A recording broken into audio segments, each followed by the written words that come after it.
Bismillahirrahmanirrahim. Assalamualaikum warahmatullahi wabarakatuh. Alhamdulillahirrabbilalamin. Allahumma sholli ala Muhammad wa ala ali Muhammad. Anak-anak Umi, sebelum kita lanjutkan belajar, mari kita membaca doa terlebih dahulu. Semoga Allah mudahkan belajaran kita.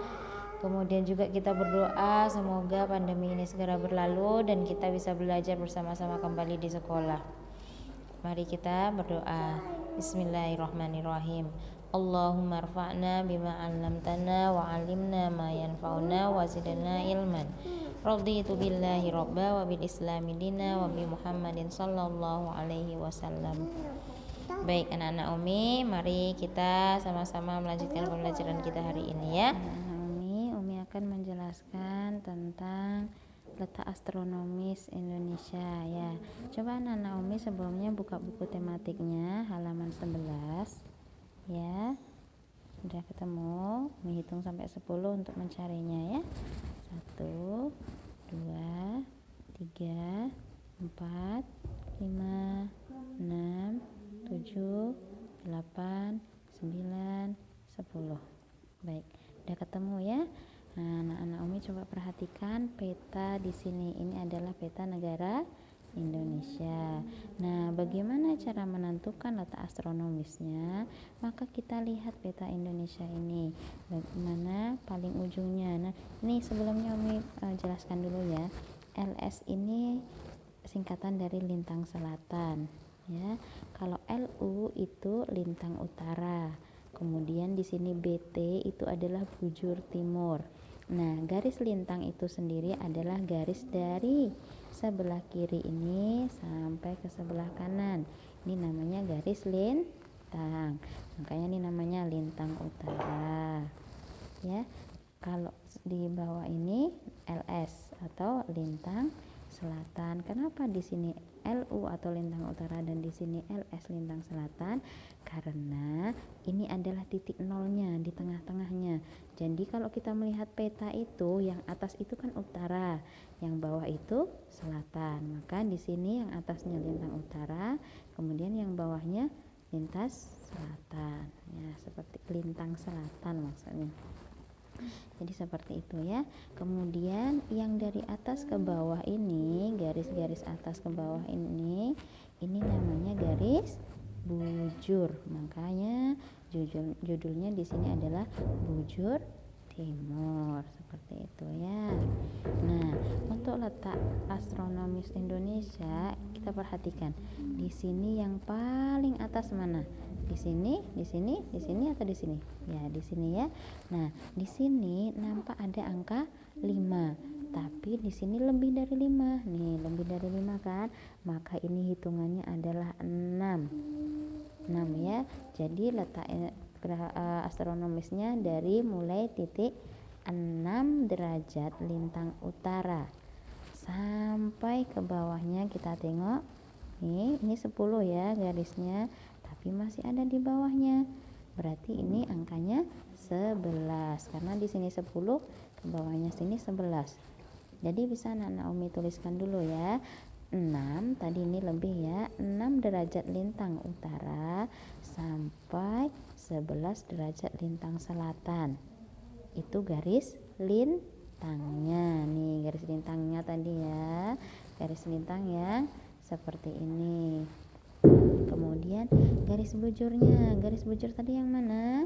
Ya, yang dari atas ke bawah. Kemudian Indonesia letaknya berapa? Nih, kita lihat dari paling kiri. Nih, ada 95 di sini kan? Tapi ini garisnya ada agak ke sini. Berarti kita bilangnya 94.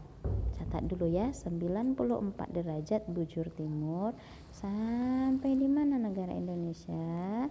Ya, sampai di sini nih ya. Kurang lebih ini 141. Berarti untuk bujurnya itu 94 derajat bujur timur sampai 141 bujur timur. Nah, jadi letak astronomisnya itu berapa tadi? Kita ingat ya, 6 derajat lintang utara sampai 11 derajat lintang selatan dan 94 derajat bujur timur sampai 141 bujur timur. Seperti itu ya anak-anak Umi. Gimana, udah paham caranya?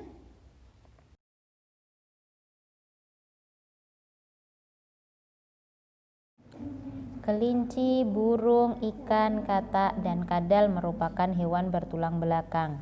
Hewan bertulang belakang disebut juga vertebrata. Alat gerak pada vertebrata meliputi tulang dan otot. Tulang-tulang pada vertebrata bergabung membentuk rangka dalam. Vertebrata memiliki rangka dalam yang berguna untuk menyangga berat tubuhnya. Bentuk rangka dalam setiap hewan berbeda-beda sesuai dengan tempat hidup, fungsi, dan cara hidupnya. Alat gerak dan cara gerak hewan yang hidup di air tentu saja berbeda dengan hewan yang hidup di darat. Hewan yang hidup di air seperti ikan mempunyai bentuk tubuh seperti torpedo dan anggota geraknya berupa sirip. Sementara itu, hewan yang hidup di darat memiliki tulang belakang yang melengkung. Kelinci merupakan contoh hewan yang hidup di darat. Kelinci mempunyai rangka untuk menyokong tubuhnya. Kelinci memiliki tungkai belakang yang lebih besar dan panjang dari tungkai depan. Hal ini menyebabkan kelinci bergerak dengan cara melompat. Tungkai belakang berguna untuk memberikan tumpuan ketika melompat dan berjalan cepat. Tungkai depan yang berukuran pendek berfungsi untuk memberikan tumpuan terhadap badan saat mendarat di tanah. Katak memiliki rangka yang terdiri dari tulang anggota gerak, tulang badan, dan tulang kepala atau tengkorak. Katak mempunyai tungkai belakang yang panjang dan otot yang kuat sehingga bergerak dengan cara melompat. Pada tungkai katak terdapat selaput renang yang berguna untuk memberi tekanan pada air. Selaput renang tersebut mempermudah katak saat berenang.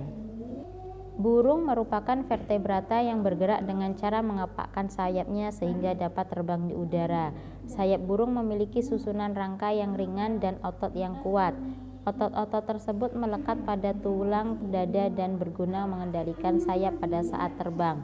Burung bergerak dengan cara mengepakkan sayap dari atas ke bawah sehingga tubuh burung akan terdorong ke atas dan terbang di udara. Reptil seperti kadal atau biawak bergerak dengan cara merayap. Alat gerak kadal berupa 4 kaki yang terletak di samping tubuhnya. Akibatnya, kadal memiliki badan yang menggantung di antara kaki. Keempat kaki kadal tersebut berguna untuk menopang seluruh tubuh kadal. Hal itu menyebabkan kadal memiliki keseimbangan yang lebih stabil dibanding mamalia. Sistem gerak pada ikan berbeda dengan vertebrata yang lain karena habitatnya berbeda. Alat gerak aktif ikan berupa otot bersegmen yang disebut myotom.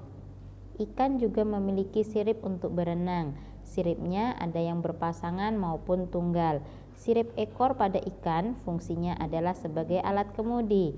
Pada sirip ikan juga terdapat tulang rangka yang disebut radiala atau jari-jari sirip. Avertebrata adalah hewan yang tidak mempunyai tulang belakang. Avertebrata tidak mempunyai tulang-tulang yang menyusun rangka dalam atau yang disebut endoskeleton. Sebagian avertebrata memiliki rangka luar atau yang disebut eksoskeleton, yaitu rangka yang terletak di bagian luar tubuh. Rangka luar berfungsi sebagai pelindung dan pembentuk tubuh hewan yang bertubuh lunak. Contoh avertebrata diantaranya belalang, cacing tanah, bekicot, dan bintang laut. Belalang merupakan hewan yang termasuk ke dalam kelompok serangga. Ciri belalang adalah tubuhnya tersusun dari beberapa ruas yang bersatu. Belalang memiliki alat gerak berupa sayap dan 3 pasang kaki yang beruas. Karena memiliki alat gerak tersebut, belalang bergerak dengan cara terbang dan melompat. Cacing tanah memiliki tubuh yang terdiri dari segmen-segmen dan struktur organ yang sederhana. Hal itu membuat cacing tanah dapat beradaptasi dengan baik pada lingkungannya. Cacing tanah tidak memiliki alat gerak seperti kaki dan tangan, namun cacing memiliki otot pada tubuhnya.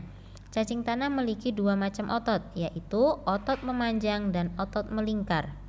Gerak kedua otot tersebutlah yang membantu pergerakan cacing tanah bahkan hingga dapat menembus tanah. Cacing tanah juga mempunyai struktur yang membantu pergerakan, disebut seta. Fungsi seta adalah sebagai jangkar agar lebih kokoh melekat pada tempat bergeraknya. Nah, ini contoh avertebrata yang memiliki cangkang luar, yaitu bekicot. Bekicot merupakan avertebrata bertubuh lunak. Tubuhnya dilindungi oleh cangkang dari bahan kapur yang kuat. Cangkang bekicot terpilin spiral. Bekicot menggunakan otot yang biasa disebut kaki perut sebagai alat geraknya. Alat gerak tersebut mengeluarkan lendir untuk memudahkan pergerakannya. Bintang laut berbentuk seperti bintang dengan 5 lengan atau lebih. Bintang laut memiliki rangka luar yang berguna untuk perlindungan, sedangkan alat gerak bintang laut adalah kaki tabung yang bergerak menggunakan sistem vaskular air. Bintang laut bergerak di dasar laut dengan cara merayap menggunakan kaki-kaki tabungnya.